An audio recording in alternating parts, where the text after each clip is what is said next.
এনভিমেট টিউটোরিয়ালে আপনাদের স্বাগত। এনভিমেট আ আসলে আর্কিটেকচারাল সিমুলেশন এর জন্য এখন আ অনেকগুলো সফটওয়্যার একসাথে রিলিজ করা হয়। যেমন আ বায়োমেট, রেভিট, এনার্জি প্লাস, এনভিমেট। তো এনভিমেট হলো এদের মতো একটা সফটওয়্যার যে কিনা 2D এবং 3D সিমুলেট করতে পারে। প্রত্যেকটা বিল্ডিং, স্ট্রাকচার সবকিছুকে 2D এবং 3D সিমুলেট করতে পারে। তো এই কোর্সে আমরা শিখবো এনভিমেট সম্পর্কে আমরা জানবো এবং শিখবো এনভিমেট কিভাবে কাজ করে। তো শেখার আগে আমাদের কাজের ধাপগুলোকে আমরা 10টি ভাগে ভাগ করে নিয়েছি। তো ধাপগুলো দেখি আমরা। যেমন থার্ড সাইকেলে আমরা যেটা দেখবো যে ইন্ট্রোডাকশন অফ এনভিমেট এবং and how to download nvmet. তারপর ফোর্থ সাইকেল আমরা দেখবো how to install nvmet and introduction of tools. Fifth cycle আমরা যেটা দেখবো all data collections and model making. Sixth সাইকেলে যেটা দেখবো how to import and how to simulate. Seventh সাইকেলে যেটা দেখবো সেভেন্থ সাইকেলে আমরা মোটামুটি ব্রিফলি এনভিমেট কাজ নিয়ে কাজ করা শুরু করব।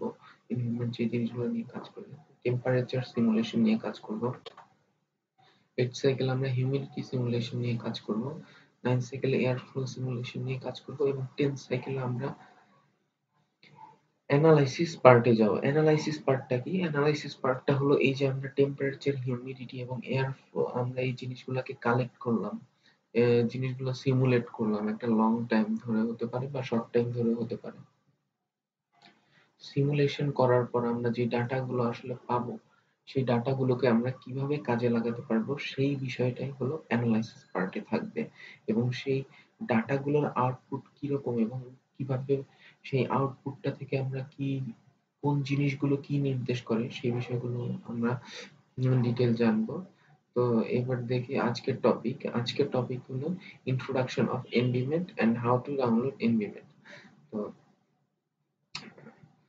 চলুন আমরা এনভিমেন্ট সম্পর্কে কিছু জানি। তো এনভিমেন্ট সম্পর্কে যেটা আগে শুরুতে বলছিলাম যে এনভিমেন্ট হলো আসলে একটা সিমুলেশন সফটওয়্যার বা যদি স্পেসিফিক্যালি বলতে গেলে বলা যায় আর্কিটেকচারাল সিমুলেশন সফটওয়্যার। এনভিমেন্টের কাজ হলো যেকোনো স্ট্রাকচারের যেকোনো স্ট্রাকচারের 2D এবং 3D সিমুলেশন করা। সিমুলেশন জিনিসটা কি? সিমুলেশন জিনিসটা হলো যে মোটামুটি চেক আউট করার মতো যে কি ঘটছে, সেই জায়গায় কি হচ্ছে এই জিনিসটা। সবসময় তো উম, আমরা বাস্তবে সব জিনিস দেখতে পারি না যে কি একটা পরিস্থিতিতে যদি আমরা একটা জায়গায় একটা স্ট্রাকচার যদি তৈরি করি তাহলে সেই স্ট্রাকচারটা উপর পারিপার্শ্বিক ইফেক্ট কিরকম, স্ট্রাকচার নিজের প্রপার্টিস গুলো কি, এই জিনিসগুলো বানানোর পরে চেক আউট করা সম্ভব না। এই জন্য এগ্রিমেন্ট যেটা করে যে ওই স্ট্রাকচারটারই 3D মডেল বা 2D মডেল নিয়ে কাজ করে এবং আমাদেরকে স্পেসিফিক্যালি বলে দেয় যে কিভাবে স্ট্রাকচারটা ওই জায়গায় সাস্টেইন করবে। এখন আসি যে এনভিমেন্ট আমরা জানলাম যে এনভিমেন্ট একটি সিমুলেশন সফটওয়্যার। এরপর এনভিমেন্ট আসলে কি নিয়ে কাজ করে সেটা আমাদের deals with building physics, microclimate, landscape architecture এবং গার্ডেন ডিজাইনিং। এই প্রত্যেকটা যেই 4টা পার্টের কথা এই জায়গায় বলা আছে, এই প্রত্যেকটা পার্টে কোন বিল্ডিং স্ট্রাকচার এমনকি আরবান প্ল্যানিং এগুলোর ক্ষেত্রে এই 4টা পার্ট প্রত্যেকটাই প্রত্যক্ষভাবে সম্পর্কিত একটা আরেকটার সাথে।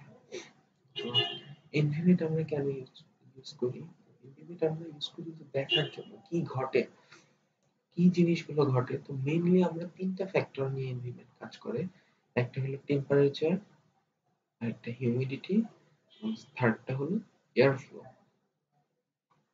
টেম্পারেচার সিমুলেট করে এনভিমেন্ট বলে যে আমার স্ট্রাকচার বা আমার সাইটের কোন জায়গায় টেম্পারেচার কিরকম, টেম্পারেচার কোয়ালিটি কিরকম, টেম্পারেচারের ধরনটাও কিরকম, এই জিনিসগুলো আমাকে জানায়। হিউমিডিটির সেম ওয়েতে জানায় টেম্পারেচারের মতো এবং এয়ার ফ্লোর ক্ষেত্রে যেটা হয় যে এনভিমেন্ট মানে ভেক্টর দিয়ে আমাদের দেখায় যে বাতাসের দিকগুলো কিরকম, কোথায় বাতাসগুলো বাধা পাচ্ছে, কোথায় বাতাসের ফ্লো হচ্ছে, কত বেগে ফ্লো হচ্ছে, এই বিষয়গুলো আমাদের জানায়। এবং সবশেষে এনভিমেন্টের কাজ কি? সবশেষে এনভিমেন্টের কাজ হলো যে সবকিছু জিনিসের সব যে আমরা ডেটাগুলা কালেক্ট করলাম সেগুলোর একটা আউটপুট দেওয়া।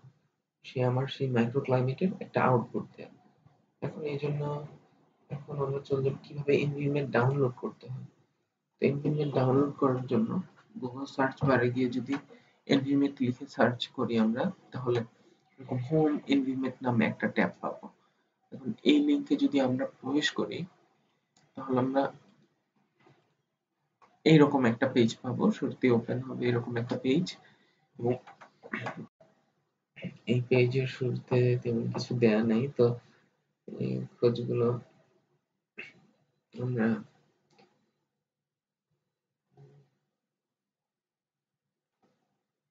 তো এই পেজের ডান দিকে একটা মেনু বারের মতো আছে। এই মেনু বারে ক্লিক করলাম। ক্লিক করার পর আমরা দেখতে পাচ্ছি কোম্পানি, সার্ভিস, ইনোভেশন, কন্টেন্ট, যারা বিভিন্ন এনভিরনমেন্ট সম্পর্কিত কিছু কাজ, কিছু এনভিরনমেন্টের পরিচয়, কিভাবে কাজ করে, এভাবে কাদের নিয়ে কাজ করে। তো এই মেনুর মধ্যে ঢোকার পর ডান দিকে নিচে আমরা এরকম একটা আইকন দেখতে পাবো। তো এই আইকনে রাইট ক্লিক করে আমরা এই আইকনে ঢুকি, এই ট্যাবে ঢুকি। ঢুকলে আমরা এরকম একটা পেজ পাবো, animate a district microclimate model. তো এই পেজে ঢোকার পর আমরা যেটা দেখতে পাবো, এগুলো মানে ট্যাবের মতো আছে, news, download centre, applications, documentation, forum, home. তো আমরা যেহেতু এনভিএমএ ডাউনলোড করব, এই টিউটোরিয়াল ডাউনলোড করা শিখবো, তো আমরা সরাসরি চলে যাই এনভিএমএ সেন্টারে। এনভিএমএ সেন্টারে আমরা যাওয়ার পর দেখছি এনভিএমএ 4 এবং আদার্স।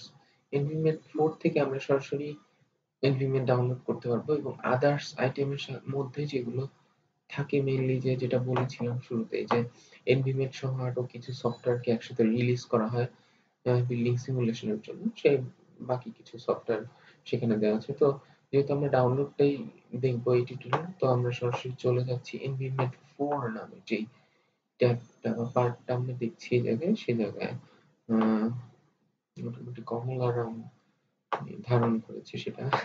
তো এই ট্যাবে আমরা ঢুকি। ঢুকলে আমরা এরকম একটা পেজ পাবো। এরকম একটা পেজ পেলে আমরা এই পেজ স্ক্রল করে একদম নিচের দিকে যাব। একদম নিচের দিকে গেলে আমরা এরকম একটা বক্স পাবো। এই বক্সটার দেখুন এই জায়গায় লেখা আছে ফাইল, লিংক, রিলিজ, কমেন্টস। এই ফাইল কি, এই সফটওয়্যারটা কি? এই সফটওয়্যারটাই আমরা যাকে খুঁজছি আসলে, ইনফিমেট। এই সফটওয়্যারের লিংক, এটা ডাউনলোড লিংক। রিলিজ করা হয়েছে 21 নভেম্বর 2016। তারপর বাকি সম্পর্কিত কিছু কমেন্টস আছে। তো এবার আমরা যদি লিংক বাটনে ক্লিক, মানে লিংক যে লিংকটা দেওয়া আছে ওই জায়গায় যদি আমরা ক্লিক করি, তাহলে আমরা দেখব যে এনভিএমএ ডাউনলোড হওয়া শুরু করেছে। এই জায়গায় দেখি আমরা অল ডাউনলোডসে এনভিএমএ প্রো উইন্টার 16 সেটআপ দেখছি। তো এভাবে আমরা এনভিএমএ ডাউনলোড করতে পারবো। আমার এনভিএমএ ডাউনলোড হচ্ছে। পরবর্তী সপ্তাহে আমরা যেটা দেখব যে এনভিএমএ কিভাবে ইনস্টল করতে হয় এবং সেই সাথে কিছু বেসিক টুলস। তো সেই পর্যন্ত সবাই ভালো থাকবেন। ধন্যবাদ।